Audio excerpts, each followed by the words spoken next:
Haristuti Shloka 32.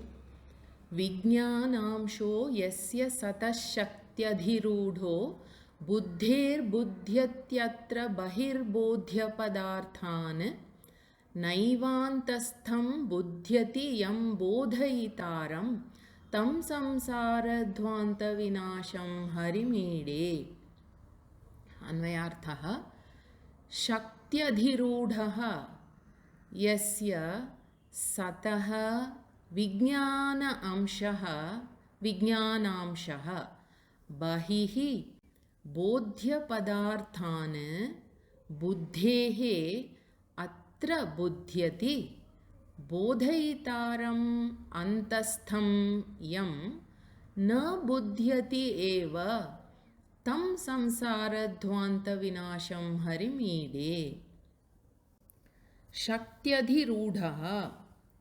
Here Paramatma's Shakti, which is Maya, and that Yasya Sataha. Yasya is belonging to that Paramatma. So Shaktyadhirudhaha means with his own Maya Shakti, Yasya, which belongs to that Paramatma only. That Paramatma, how is he present?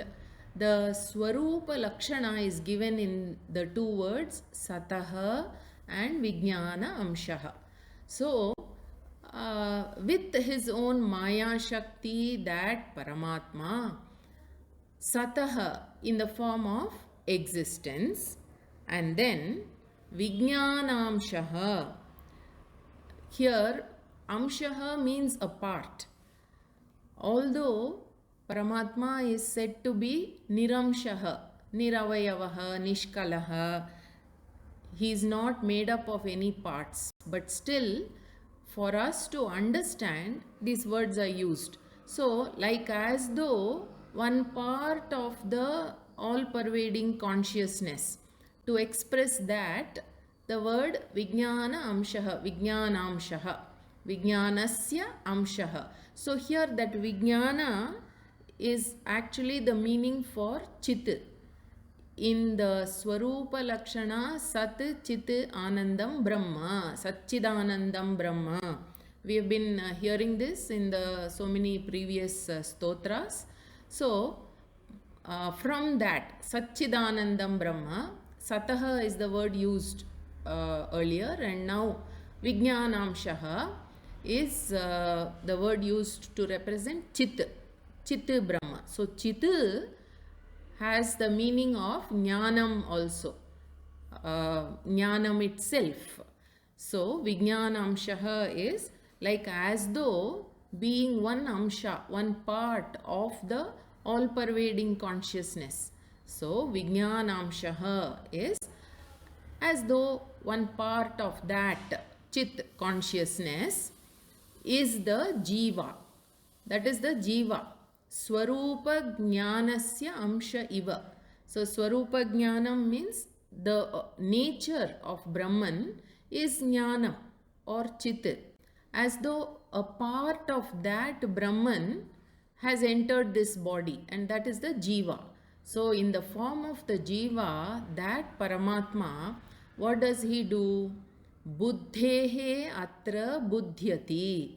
Buddhehe, in this body is present the intellect which can understand. So with that intellect, atra, in this body, as Jiva he is present, and buddhyati, he understands what? Bahihi bodhya padarthana. He understands all the objects which are present external to this body. So the externally present objects can be cognized by the intellect. But that same intellect, bodhayitaram, that original consciousness, the knower, who is antastham, very much present inside as the indweller, internally present as the indweller, that original consciousness, the knower, yam na buddhyati, this jiva does not know at all. So that original consciousness known as Paramatma, Brahman, Vishnu, Hari, Tam Samsara Dvanta Vinasham Harimide. I offer worship to that Hari, the destroyer of ignorance which causes samsara. Now we will look at the meaning in a little detail. Basically, what is said is, by the Maya Shakti, Paramatma is within us in the form of reflected consciousness, and as though a part of him, his part, one amsha, is known as Vijnana Amsha, which causes all the objects to be cognized, and those objects which are externally placed are cognized. So when cognitions happen, it means there must be a cognizer about which we do not inquire at all, and that appears impossible. That is, it is impossible to know the cognizer itself. So that cognizer is the one to whom prayer is offered. So now, in all these verses that we have been learning, in the form of praising Lord Vishnu, Brahman, as explained in all the Upanishads, is praised and worshipped. So in all these verses, Bhagavad Padacharya is praising that same Brahman as explained in the Upanishad, and unto him these stotras are offered. So Bhagavan says in Bhagavad Gita, Krishna Bhagavan says in Bhagavad Gita, Ishvara sarvabhutanam hriddeshe Arjuna tishtati bhramayan sarvabhutani yantrarudhani mayaya. The reason that this verse is being recalled is, now this Paramatma about whom we have been learning through all these verses, still there is more to be known as to where exactly can one find this Paramatma. Is there a place that he resides? Iti. As though an answer to that is one of the verse from Bhagavad Gita which I just quoted. So in this, what Bhagavan says is, Ishvaraha sarvabhutanam hriddeshe tishtati he Arjuna iti. Ishvaraha is the Lord, Bhagavan. He remains at the seat of the intellect. Here hriddeshe means the understanding component, the knowing aspect. So at the seat of the intellect, sarvabhutanam, of all the beings, O Arjuna, he is as though seated there, causing all the beings to move, to revolve, as though he is using magic.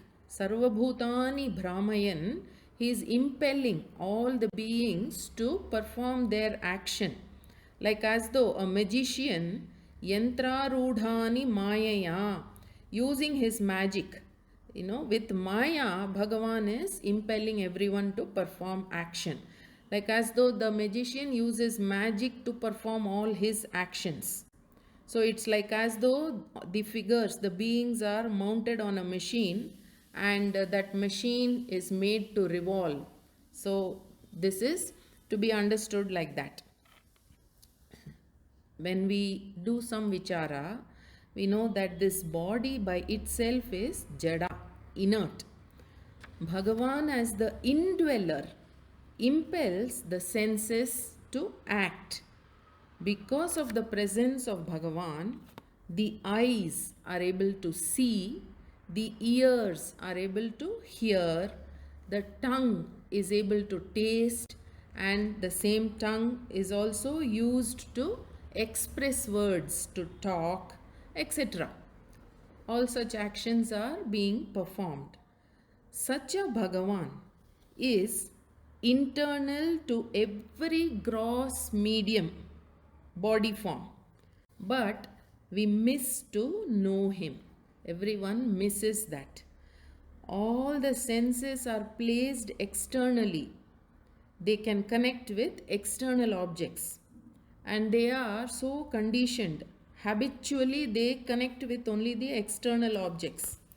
Now, to change this habit and know the Paramatma internally, bhakti is the only sadhana, the only means. Bhakti or devotion gives chitta shuddhi, that qualifies the mind to know Bhagavan. So, Vijnanamsho yasya sataha shaktyadhirudhaha. Vijnana amshaha.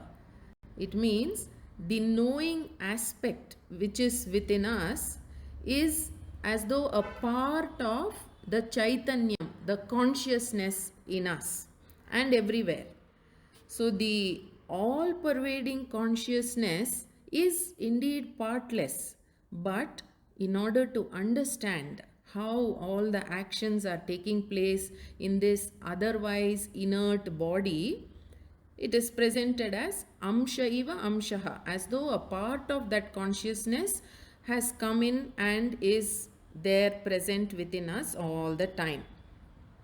This again in another verse in Bhagavad Gita, Krishna Bhagavan says, Mamaivamsho jivaloke jivabhutas sanatanaha manashashtanindriyani prakritisthani karshati.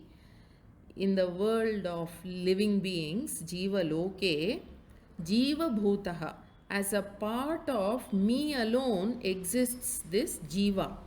And this jiva is sanatanaha, is eternal. Iti. Like this, dwelling within us, yasya sataha shaktyadhirudhaha, it is the Maya Shakti of that Sat Paramatma. And how is that Paramatma manifest in us? In the form of Sat, existence, the power. And how is that power?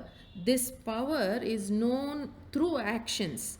So, Sat with the mind and the sense organ, the eyes, they combine and then the organ eye is able to see. Seeing happens. Then, similarly, Sat with the mind and the organ ears, it connects with the sound and the hearing experience takes place. Like that, in every experience, Sat obtains. Buddhihi buddhyati atra bahihi bodhya padarthana. So, here the intellect, how does it know? It knows and awares and perceives the external objects to be known because Sat with the mind through the sense organs connects with the external objects to be known, and then we say that the intellect understands. That is buddhehe atra buddhyati. With the intellect which is present in this body, this jiva is able to understand and know and connect with the objects. So then we say the intellect understands. Buddhehe atra buddhyati. In that understanding also, it is Sat, the existence which is manifest. Like this, the buddhi can know only objects which are available to be known. Like for example, can buddhi know how much of punya papa that you have? So do another vichara. Within the body, we have the principal element, the very subtle principal element, shabda or sound. But the ears, they don't pick up the internal sounds because the ears are placed externally. It is the same with all the 5 sense organs.